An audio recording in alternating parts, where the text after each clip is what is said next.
Hey everybody, what's up and welcome back to today's video guys. And today guys, I'm going to go ahead and be showing you how to fix the problem that you might be having in DeepL if you cannot upload a file.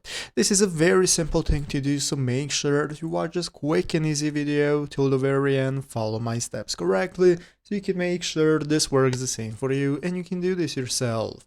But yeah guys, let's get straight into it. So the first thing we want to do is to go ahead and open up the official DeepL application if you have not already. So if you do not already have it downloaded, or what you want to do also is just go and reinstall the application if you already have it downloaded to see if it's going to fix the problem. So open up the App Store on your mobile phone, open up the App Store, search for DeepL, find the application and install it. So after installing it and opening it up, this is going to be the home page you're greeted by. From this main page, we can get started with using the application. Here we have our settings tab where we can go and manage the settings of our application. Here we can input the text that we want to translate and so on. So let's go and take a look at how to fix the problem if your file upload failed.